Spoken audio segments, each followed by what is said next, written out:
Umi. Umi. Hello. Kalau yang cakap dia nak tengok. Umi. Dia pergi sport. Boleh dengar, Umi?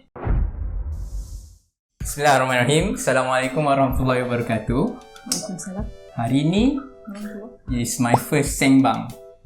So SengBang ni untuk korang yang tak tahu is my personal talk show where I can jemput anyone yang I nak basically and just talk about any topic yang I interested. So SengBang ni I nak buat disclaimer. SengBang ni is a place to share opinions, ask question. So dia no absolute truth lah. Maknanya kita tak bincang hukum ke apa-apa yang benda yang very factual based lah. Tapi kita akan bincang ikut kita punya pendapat. So tajuk hari ni, tajuk yang pertama sekali is Kahwin Masa Belajar. Tajuk ni aku sendiri pilih sebab aku tak kahwin lagi and aku masih belajar. So still thinking lah, maknanya nak kahwin. And you consider untuk kahwin masa belajar? Okay, sabar. My first guest is my own sister-in-law, Kak Nabila. Kak Nabila okey tak? Kak Bella. Kak Bella. So tell me about yourself. Alright. Assalamualaikum warahmatullahi wabarakatuh. I kahwin masa Daniel ni adik obviously kan. I kahwin dengan abang sulung dia masa umur 22.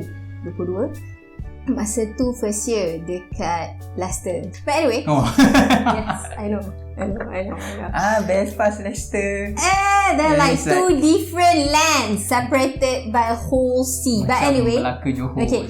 So itu yang you guys kena tahu, which means that we had a long distance marriage. Okay? So as if to give a geographical idea is like I dekat KL, dia dekat Langkawi. Which means the only way to see each other is through flight. PJJ. PJJ. For at least 4 years, I think. 4 years, maybe. First year, medicine dekat UK. He was also doing medicine. Alung second year. Yes. Oh, kita orang both on Mara Scholar? Stabil lah, Alhamdulillah. So, meaning that kita orang both were self-sustaining. Self-sustaining tu penting sebab ada income, walaupun the income tu daripada in the form of scholarship, but we don't have to rely on each other. Okay, no one has to feed anyone, so alhamdulillah we were self-sustainable in that sense. So we start with question of the day. Kahwin masa belajar, yes or no? Like so many things in life, there's no black and white, and especially this one. Okay, it's such a big grey area. And to be honest, kalau you tanya it's not for everyone. Kalau kahwin masa belajar, yes, it's for what type of people. No, it's what type of people. I mean your opinion. I personally found it's like I thought it's great. I thought it was great. Personally, it worked for us both, Adam and I. Adam is a brother / my husband. Yes, in a sense that bila you dah kahwin, you tak pandang orang lain. Adalah case you pandang orang lain, but you know your tak pandang orang lain. You macam celebrate more. Macam contohnya kan, tak cari orang lain. Tak cari orang lain pandang you macam pandang tak lain. Anyway. Oh, macam tu? Literally. Okay, contohnya. Maknanya tak ada orang tackle you apa? There might be people. Okay, contohnya lah. Okay, sebab I kahwin sangat awal, which is like 22 years old, which people baru start like baru pergi uni, baru start jumpa orang lain. And then I was surrounded by friends yang banyak relationship issues / you can call it issues, you can also call it the excitement of being in a relationship lah. Whereas I was already married. Okay, I macam dah tie down to you dah settle. I dah settle. Okay. So my friends adalah like issue couple break or heartbreak or this person text dengan orang lain. I tak ada benda tu. Free from that issue. Yes. And I tak fikir pun benda tu. And when people try to hit on me, which there were people, honestly, kan? Dah kahwin lah? Yes. Orang tak tahu sebab kita orang PJJ. Itu penting. Dia bukan pakai ring. Ring I pakai ring, it doesn't mean anything. And there were some breeds even. Yes. British. British. And they're very direct. British, one thing about them, they're very gentlemen, they're very direct. I was just wondering if you want to hang out one day. And you kind of like, I'm flattered but no thanks. Tak kata you married? Tak, I just don't make it a point. Okay. Somehow it's just not. not my style. Okay. Tak tahu kenapa baby orang type baik. But whereas my friends macam, oh member aku buat study group dengan XYZ. Oh tak beritahu. I'm like, okay. Right. So tak ada masalah. Tak ada masalah benda tu. But having said that, so you boleh fokus on benda lain, i.e. belajar and kawan-kawan. Sabarlah. But having said that, it doesn't come easy. Maksudnya macam orang kata, oh you dah settle down, tak apalah, tak fikir. Dude, we were still like baru kahwin, young, bergaduh and all that. We still have that. But in the end, you know you have each other. That's the yes part. Yes part. Yes for part. What? You can focus. That's one thing. You can focus. You dah tak payah fikir dah benda ni. You tak payah fikir dah. You tak payah fikir dah nak macam bila nak tunang. Dia dah settle lah. Ada settle. Ada settle. Okay, faham? The no part is because you're still young. You're so very young. Okay, there were times yang you akan rasa you miss out. You akan rasa yang macam you tak jumpa. You know, there were times. There will be times like you kahwin umur berapa pun, there will be time yang macam betul ke apa yang aku buat ni. Like, you know, maybe there are better people out there, kind of thing. There will be times. And masa tu lah you have to be really mature. I think like really you miss out macam on life. You rasa you miss out, like especially kita orang overseas kan. So tapi you punya marriage life is quite long without kids kan. Yeah, I still miss out in a sense yang you feel like maybe you could have seen other people more, in a sense that you're not tied down. And when you're married, you're like in a serious relationship. And like I said, we were PJJ for a very long time kan. Every cuti je I macam nak pergi jumpa dia. Whereas my friend pergi travel with a bunch of other friends. Tapi I sendiri by choice nak jumpa Adam. So you macam okay lah, it's your choice what. Yeah, but you macam maybe if I weren't married, I wouldn't be so like, you know, kadang-kadang I midweek pun cari flight nak pergi Belfast. So in a way that's the no part. And you really have to stand your ground sebab you're very young. You have to be mature. You have to know your position. So you tak boleh, kalau laki yang mulut laju, yang panas baran tu, faham? It's just, you know, so dia young. Okay, dia tak jumpa lagi orang lain. Especially kalau tak jumpa lagi orang lain. If you were to turn back time, will you get married at that time, earlier or later? I think it was perfect. Perfect. I think it was just the right time. Alhamdulillah, everything just fell into place. I couldn't imagine it any other way. Okay. How to tell parents yang kita nak kahwin? Time study, short and sweet. Beritahu je, be upfront about it. Just call, say like, you know, there's this guy I've met few years, few months, whatever. I think ni bagilah introduction sikit. Ni from girls' point of view. Bagilah introduction sikit. And then dia cakap, and we're thinking of getting married. Pause, titik. Dengar dulu respon dia. Your parents. Kalau dia tak accept, that's why I said, like eventually, I believe that your parents punya restu nombor satu. So kalau diorang tak accept juga, eventually, like you explain macam mana pun, like few months down the road, whatever, accept that it's not yet. Okay. Accept that it's not yet. Don't ever go against your parents. Okay, my next question. This is my next question. Tunang or kahwin terus? Okay, this is a very personal one. I stand by no. Tak ada, kahwin terus. Kahwin terus? I tak percaya dengan tunang. It's just a personal value. Okay. I punya jawapan, I akan jawab kahwin terus juga. But tunang tu, because my definition of tunang lain. So my definition of tunang is, if tiba-tiba the girl, let's say myself kan, kalau I tunang this one girl, if perempuan tu kata jom kahwin esok, I kata okay, jom. Means you are settled, lepas tu you tunang. That's because nak tempah-tempah semua tu, and then dia lari. I setuju in that tunang. Tapi outside the tunang macam quite some time kan. I think society/public punya opinion on tunang is like 1 year at least, or months, 6 months. Ada yang tunang masa belajar? Ada yang 3-4 tahun. I tak percaya dengan betul. Again, why you tak percaya? I've seen people yang memang actually tunang because their high school sweetheart belajar dekat UK. I mean banyak I punya contoh UK lah. And just because family kenal, you know, why don't we make it official? Tapi I tak nak kahwin lagi sebab obviously not everyone agrees to this idea of kahwin masa belajar lah kan. Plus, it doesn't make it look good on some parents rasa benda ni macam yang macam cheating lah. Cheating, make it. Kau macam mana? Anyway, diorang tunang masa belajar, but it was too long, like 3-4 years. In the end, they broke up. Putus tunang. Kahwin orang lain after belajar. After kerja pun even. So, tunang lama-lama to me doesn't guarantee anything. So, like your definition tunang, yes, I agree. 1 month before, just to make it official or whatever, just to get something, the ball rolling or to please the elderlies in the family, that's fine. Tapi 3-4 tahun, I macam, or even setahun 2 tahun, I kurang setuju lah.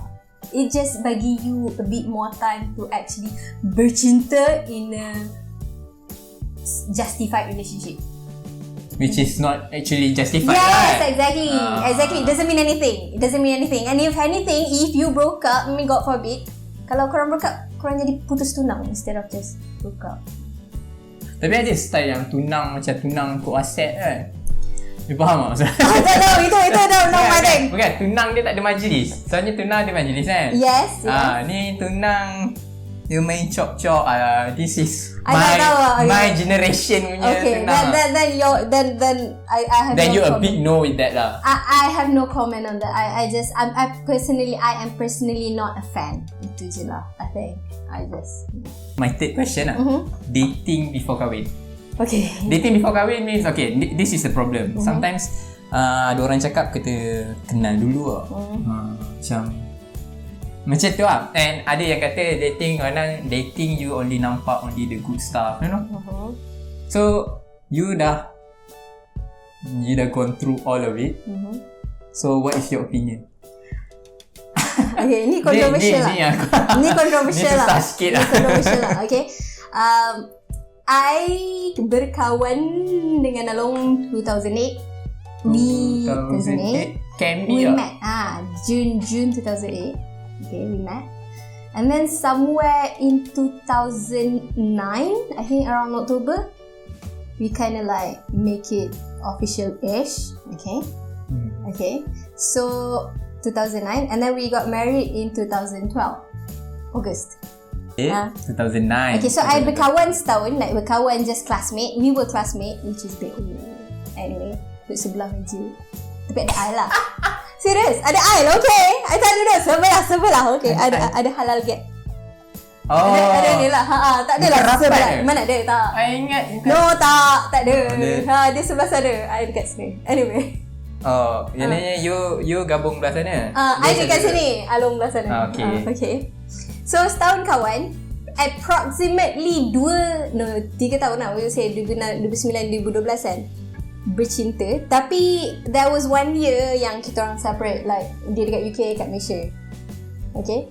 You so, separate the relationship ke? No, I mean like separate by distance. Separated by distance. We broke up once, but that tak penting lah. I know. Surprise. I tahu. Okay. Alung pernah cerita. Okay. Basically, okay. Point dia, I percaya dengan cinta selepas kahwin. Okay, bercinta selepas nikah. I percaya. Okay, it bukan impossible, and I think it's great. But personally, I rasa you should know the guy that you're marrying into first. Okay, and I was fortunate enough untuk kenal Alung sebagai kawan dulu. Okay. And then I met the family before I actually kahwin. I jumpa Umi as friends. Okay. And masa tu juga I boleh nampak cara Alung treat mak dia without trying to impress me. Sebab kita orang kawan. Faham. And I saw how Umi treated me as kawan anak dia. Okay, and like she was my friend too. She wanted to know me too. Okay, so I kind of know how the dynamic works even before we. Macam mana Alung boleh buat? I nak try ikut move Alung. Kawan literally keluar macam mana? Macam keluar dengan classmate, ajak Umi sekali ke macam? Tak, Umi ambil kita orang. I think Umi ambil kita orang dekat Alamanda or something. Okay, sebab we ran out of ni. Boleh test lah. He was Alam quite protective of the family, so you know when he bukan introduce lah, macam bring the family to you, you kind of like Tak, I think it's very important whether you nak kahwin dulu ke eventually ke whatever, but if you're already in a relationship now, please jangan hide. Jangan fake it. Okay. Like just be who you are. If they can't take it, they will leave, and that's it. That's fine. Because don't fake in a relationship lah. yes, just be who you are. So basically, masa mula kita orang mula kahwin, we got a few questions yang tak lain ke lepas kahwin dulu macam sweet, sekarang macam ni. Not really. Dia sama je. Okay, ni nak tanya. Masa kawan dengan in a relationship, mana before kahwin, was there any different?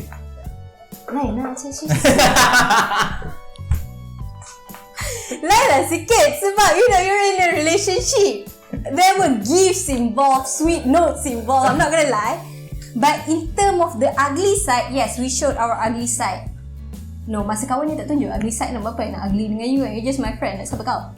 Masa relationship then okay so okay you dah rasa in a relationship okay, that's quite different. So in a relationship and after marriage, was there any difference? Okay the punya case study is sometimes people say masa in a relationship you only see the flowery stuff, maknanya muka makeup, after kahwin then you nampak the ugly stuff, you tak ada, you chow scenes lah. Okay, it is specific to makeup. If you fall in love with that person, okay lah, that is my okay. My question is there any different after marriage dengan marriage? Okay, in term of perangai tak sangat, but in term of your lifestyle, in term of no, your emotional touching whatever tu lebih sikit sebab you dah kahwin. Sebab you dah kahwin. Okay, you dah kahwin, you macam more attached. Tapi in term of perangai, I tahu je perangai dia macam tu dulu. Dia tahu je perangai dia macam ni dulu. But it gets more intense. It felt more intense sebab again you muda, you dah kahwin. Misal I deserve all of you kind of thing. Tipu lah kau tak rasa macam tu kan. Like macam you should make me number one. Kita dah kahwin kan. Padahal you tak pernah pun number one from like top, always at number one. Macam sekarang tapi kita dah kahwin. Tak, sama je. Basically it's just, that's why I said like, emotional maturity plays a very big role in. You tahu kan macam banyak yang kes cerai. Okay, why is it? Okay, I'm gonna be very frank, very clear. Okay, you nak kahwin umur 18, you kahwin umur 18. I mean like if your parents lagi lah. But don't have kids at 18. It's not fun. Kids at 18? No. Don't even have kids at 22. I doubt that's fun. Ni yang belum kahwin dapat anak lagi. I mean, unless it's by choice and you know what you're signing yourself into, which I think not a lot of people do. People that I know in my circle and I actually know them in person, cerai sebab anak. A lot of times sebab anak. So imagine you kahwin umur 22, you tengah darah muda, tengah excited to know each other, you have a very flowery idea of being married. Suddenly you have this responsibility that is huge, and I'm not just talking about finance tau. You tahu orang macam mana kan? Tu lah lain cerita. Okay, anyway, tak, serious, it's huge, especially on the emotional side. Okay, you suddenly lose, you tak tahu you nak husband you ke, you nak wife you ke, and then the guy is like, kenapa you lebih sangat anak, whatever, all that. So bagi I personally, a lot of case cerai, I mean I'm speaking based on experience, and those yang I tahu is sebab anak. And sedih tau, anak setahun 2 cerai, parents still young, 26. Kalau financially, okay, tu settle dah. Nanti financial. I mean, is it really a big thing? I mean, you kahwin, okay, selalunya orang kahwin dia akan cakap dia punya risau dia is the finance and financial. So what is your point of view? I mungkin tak berapa qualified sebab like I said, like we both self-sustaining in term of so you okay lah. I mean, okay. Alun selalu cakap you memang very frugal lah in a sense. Yes, I can be frugal. Tapi point dia like kita orang kahwin ni kita orang self-sustaining. Like I ada sekolah I sendiri, dari sekolah. So you all plan out lah your financial before kahwin? Tak. Okay, you kahwin baru figure it out lah. The game plan was not there. The game plan was not that. Honestly, we're not the best example lah when it comes to Kahwin Masa Belajar. Okay. And you make it through lah. Especially in term of finance. Sebab budak sekolah and then berduit sendiri kind of thing. But I just nak make it clear in term of expectation. Okay, kalau you tahu husband you belajar, or even husband you kerja like part time ke apa, respect that in a sense yang you kena ada the right expectation lah. In a sense yang I tahu Along belajar, Along dapat amount of scholar the same as I did. Kenapa I nak expect dia bayar semua I, for example? Faham? I mean the most essential after marriage is understanding lah. Yeah, true. When it comes to finance. Tapi kalau you kahwin lepas kerja, or even kahwin dekat masa kat Malaysia tapi you tak ada like that income / scholarship yang substantial enough to cover you and husband, tak faham. Meaning kalau you boleh sustain your life alone dengan duit you sekarang, sekolah you sekarang, and both of you separate as a separate unit, then I personally rasa it's safe to merge. If anything, dia akan double triple your rezeki, income, whatever. Because it's actually jimat lah. You share. You share. Tapi kalau you pun still minta duit mak ayah, bukan minta, I mean like mak ayah you still kena bagi on a regular basis out of love, out of care, whatever. And so does the partner. You know, I rasa like it's unfair for your parents and for you guys. Unless you ada plan yang macam look, kita akan buat business online together, kita akan so the takeaway is bila you can financially sustain yourself, yes, on your own 2 feet loh. I personally say yes. I would say yes. Then she also can do that. Merge. Yes, I think so. I personally, this is strictly in term of kahwin masa belajar. Tanya sikit pasal honeymoon years. Okay. The first you are very sweet and heavenly, but after that pass, some young couples opted for divorce. Beranak tak masa dia divorce tu? I think that plays a huge role. Satu. Yeah. Apa soalan dia tadi? Honeymoon. Young couple, honeymoon years, and then after a while, after first few years, they satu, anak. That's why family planning is number 1, guys. Especially kalau you kahwin awal, sebab tak income. Okay. So I tak nak cakap lebih lagi lah pasal anak. Betul lah. Very much. Okay. And second, it goes back to whether you yourself know your position. As a, when you get married, you commit to each other. You commit to being together. Okay. Kenapa you divorce? If it's jarang lah kita dengar divorce secara baik in a sense yang macam mutual understanding. Jarang. Biasanya macam this guy ada contact orang ni sikit. This guy tak boleh makan, so this guy kan. Anyway, maybe your side of story macam tu lah. Sampai I lain lah. Tapi you have to know where you stand. And I tak nak cakap, I tak nak bagi impression dekat orang. One thing yang I rasa I have to make it very clear, kahwin ni, it's not like once you get married everything is done, settled, done for you, like we're just happily ever after. It's just like a new beginning or something lah. Ramai orang rasa macam tu. I boleh bangun tengok muka you, seronoknya makan breakfast sama-sama. Husband you maybe tak bangun memang tak bangun. Like, honestly, no, seriously. I think people should actually acknowledge that. Malangnya it's not spoken enough, especially in our... I mean, the real story is after marriage lah. Yes. Yeah, and you will still fight.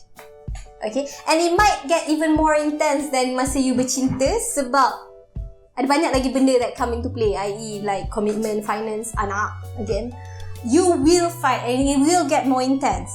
It's entirely up to you on how to manage it. And the feeling of being neglected on the guy's side is real. Honestly. I mean like neglected when the wife is when the wife with the dapat anak. And the feeling of the wife feeling lonely, tak ada anak I kena jaga anak I lah, kena breastfeed I lah, kena tukar pampers I lah ni. It's real. So kalau you tak communicate and you tak actually bring it to the table, that's when both get lost. I suka cakap, I suka this one phrase yang it all started when someone stopped trying. So someone stopped trying and then it started. Stop trying to get the relationship ni lah. Yes, or even to talk to each other. So yeah. Anyway. Okay, mediator, orang tengah. What do you think? I mean, I personally not a fan lah. Of mediators. Because kadang-kadang dia susah cari mediator yang betul-betul mediator. And sometimes dia punya story kadang-kadang it doesn't reach. Faham tak sampai. Get lost in translation. Betul. Okay. I tak ada experience dengan mediator. So you don't know. I don't know. I can't comment much on that. So in term of halal tu, I personally just don't beat around the bush. Like literally, I like you. Biasa. I mean, macam mana nak bagi masa belajar dengan masa suami? Suami ni tak belajar ke? Tu soalan yang satu. No, serious. In all honesty. Okay? Unless suami you kerja, then it's a different story. But you know your responsibility. You have to agree that earlier beforehand. Kalau you expect the unrealistic, like you have unrealistic expectation, like I lah nombor 1 despite you guys still belajar, kena pass exam, kalau tak kena terminate scholarship, whatever. Sad lah. So basically you really have to like, look, we're married, we have a responsibility to carry other than this marriage. So you have to agree early on. How did you decide that she's the one? He's the one? I think you istihara semua benda tu. I salat that. I tak mimpi. I just rasa like you okay. What is your number 1 rule lah? If you want to say that he's the one or she's the one, what is your number 1 rule? He makes me want to be a better person without even asking. Kan, interesting. I boleh quote that. Okay. He made me want to be a better person. He's not necessarily better anyway. But you know. I mean seriously. So for example, okay, Adam ni, I'll just tell you one thing for one of the examples. Adam is very dia tak kisah orang cakap apa pasal dia, belakang dia, depan dia, whatever. Dia just macam hati batu, hati keras ke apa. So even if, and we were classmates, so you guys know kan. So sometimes bila ada orang cakap belakang dia, depan I get a bit offended. I get like macam, masa tu kita orang kahwin lagi, bukan offended. I macam, apa kau jahat sangat ni? Ni masa friend? Masa friend. Okay. So, I cakap kat dia like, kau tahu tak orang ni macam ni? So, dia macam, tahu? Kau kawan dengan dia elok je. And it's like, dia tak kacau aku. I mean like, wah, respect plus lah. I macam like, how? And then dia tak cakap buruk pasal orang lain. Dia tak mengumpat pasal orang lain. But it's a good thing. That's one thing yang I macam, wow, this guy. I mean like, I respect lah. Sebab perempuan ni kadang suka gosip kan. Through him yang I jadi seorang yang tak penggosip sampai hari ini.